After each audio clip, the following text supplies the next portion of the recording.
We have another problem, and that's the cup. And there are those who say that it should all be one cup, because it says he took the cup, and it makes sense. That equality there, let's all drink out of the same cup.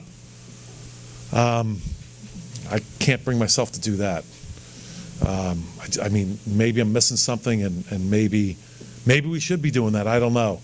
Well, I just, in this day and age of who knows what kind of, frankly, germs, can we say it? Germs are flying around. It just doesn't make a whole lot of sense. It does appear to have been a meal. To this point, I have not been able to figure out in my own working out of this passage and these passages of how to make it a meal. It's not much of a meal when all you have is unleavened bread and wine. I mean, it's not much of a meal. The Passover, which I believe this actually reflects on, that never really seemed to be much of a meal either. Bitter herbs, eat in haste and get out of there. It doesn't seem mealish. And so what I'm still working on is how you would do this. You see, part of the problem for me is when he says one's hungry and another is drunk, and then he says when you come together, it's your own supper. Is that prescriptive or descriptive? In other words, is he just describing what was happening in a bad way? And was he saying you should all leave full? See, he never actually does say that.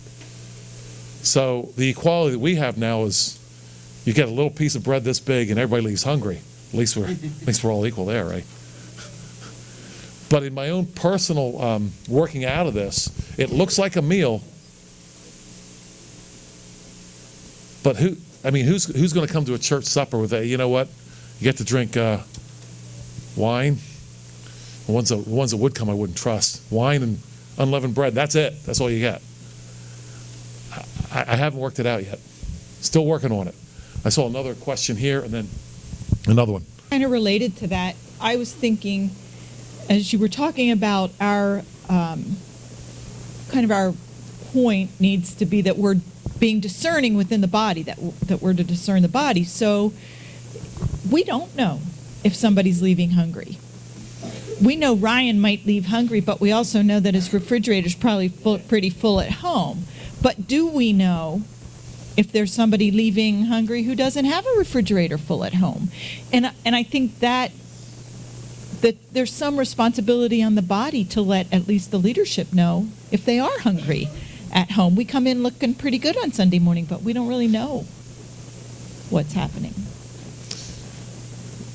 Yeah, well, and this would be a good time to say this again. There's a funny thing that happens in churches, and sometimes people don't want to bring it to the attention of the leadership because they kind of think, well, the leadership should know. They should just know, but we don't know.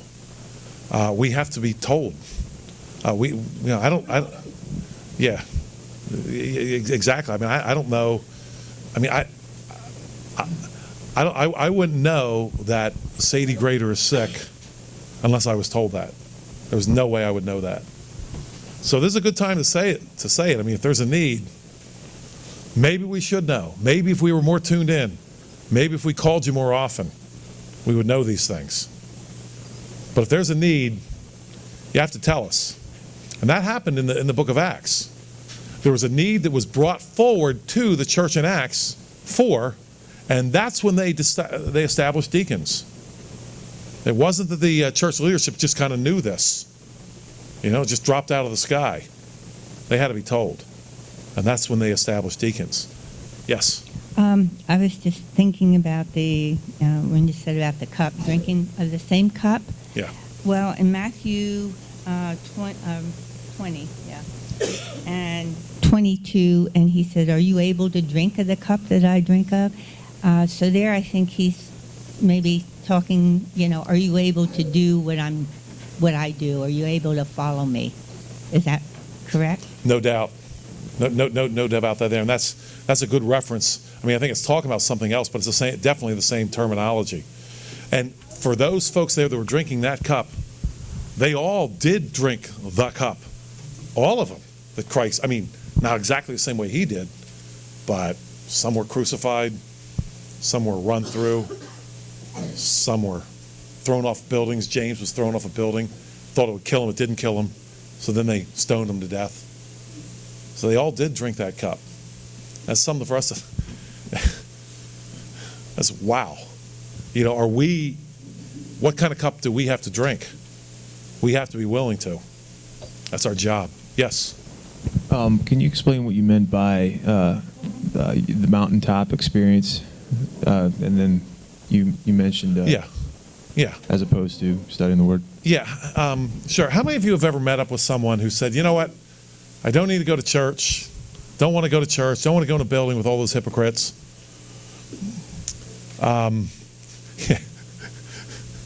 I can commune with God on my mountaintop alone, observing nature and just communing with God. How many of you have ever run into someone like that? I want to see hands. Yeah, pretty much all of us have. The guy who was probably best with that is, and you're too young to remember him, but there was a guy named John Denver who got himself mixed up with God. And if you know anything about John Denver, he seriously mixed himself up with God. And he sang a song called Rocky Mountain High. And every time I hear the song, I think of pantheists, and I think of those people who say they can commune with God all alone on their mountaintop. Do you remember the words to Rocky Mountain High? That's it. Yeah. And he has a phrase in there. You can talk to God. Remember this phrase? When you're high on your mountaintop, you can talk to God and listen to the casual reply. Remember that? Those of you who are old enough to remember that? Isn't that nice? Talk to God and listen to the casual reply. Isn't that the God we all want? The God that answers casually. That's what you're going to get when you're on your mountaintop experience without the scriptures. Things are going to get mighty casual up there. We saw this morning that God is not a casual God. One thing, he's definitely not as casual. Every time I hear that, I think of, I can't help myself. You can talk to God and listen to the casual reply. Rocky Mountain High. Wow. You know, a Hindu pantheist like John Denver is having the exact same experience as the so-called Christian running away from God and his people and his word. Not good. Not a good spot to be in. Let me just get a pulse here. Who here has heard that song? Yeah, okay. You know, it wasn't real casual when he died in a plane crash. I think he figured out who God was about a second or two afterwards. But if you remember John Denver, he was talking to himself about as if he was God.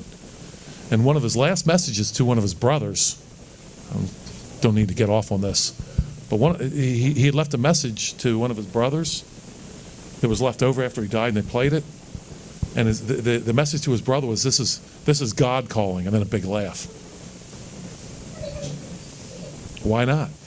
You know, if you're talking to God casually and the word back to you is God, and it's really you, why wouldn't you get yourself mixed up with God after a while? Wouldn't be that hard. I have another question right here. Oh, right here. Sorry.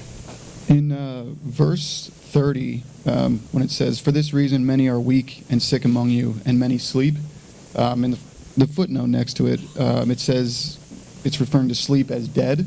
Yeah. Now, I mean, obviously there's no physically dead people in their midst. Right. Is this all, like, is it talking about being spiritually weak, spiritually sick and asleep, or is there any physical part to this? Yeah. I believe it's talking all about physical. All about physical. I do. Yep. I believe there's health problems in their midst because of this abuse, and there's people who are dead, who are no longer with them. Because that would be the judgment I believe that he's talking about there. It's It's a very unique passage. I don't know of any other passages like that, at least in all of the New Testament. We were talking this morning, in the Old Testament, you had things that maybe didn't quite make sense, but then they did. For example, the guy who touches the ark and then gets struck down by God right away, or the people who challenge Moses and the earth opens them up and swallows them up. You don't see this kind of thing, though, much in the New Testament, except here. See, Ananias and Sapphira were struck down because they didn't tell the truth in the situation. But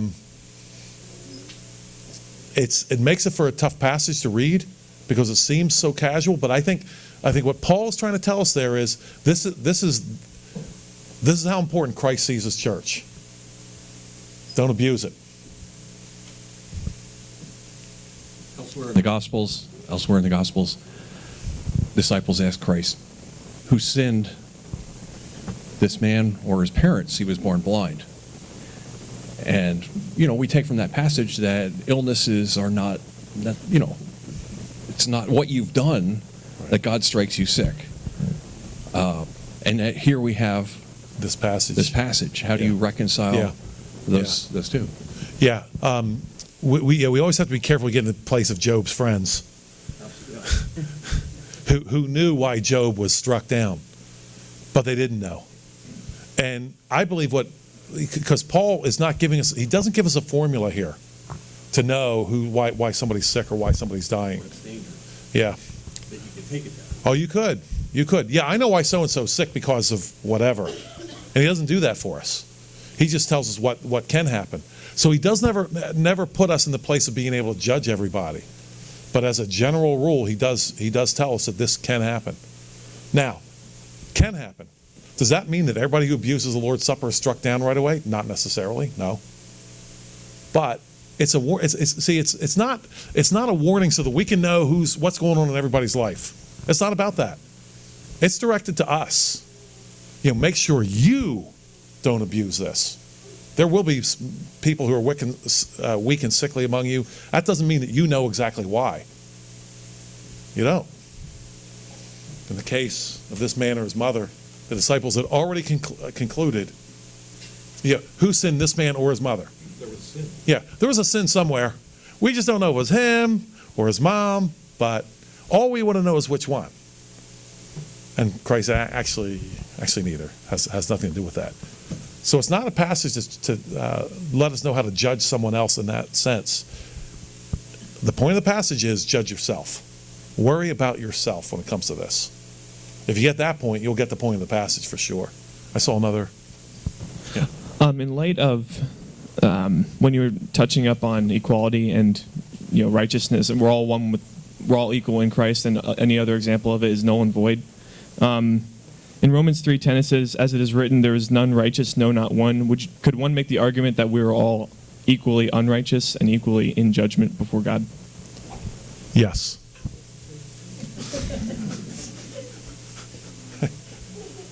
Yeah, and that's what Paul does in Romans 1-3. That's his whole argument.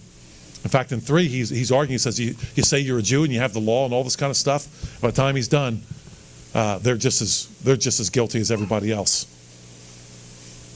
Yeah, a definite equality of wickedness, and a definite equality of need, and a definite equality of the solution. Clearly. We have time for one more. Yeah. So would you say the way that we can serve each other while we're taking communion is to really see ourselves on equal ground with Christ when we're taking communion? Is that how we serve each other in that process? Yeah, certainly that's how it begins. Because if you and I can't see our equality, we'll never get to the next point to serve someone else. Because if we're better than everybody else and that's one of the problems being better than everybody. You don't serve your lessers. Service is always you serve your greaters. And to serve someone else is saying you're greater. But if I'm greater, then you exist to serve me. And that's where it definitely has to start. Absolutely. Yeah. Not to be ministered to, but to minister. There's no other gods like that. No, yeah, I mean, you see even human beings that are worshipped, for example, in India. They carry them around. I mean, these people that are in mud and dirt are carrying around these little gods in these rickshaw things or whatever they carry on their shoulders. Yeah. If you serve someone else, that sort of person, it's just the way it is. It has to start there with that type of equality. It must start there. If you don't get there, you'll never get to serve your neighbor. Never. All right. Well, I thank you very much for your kind attention here this morning.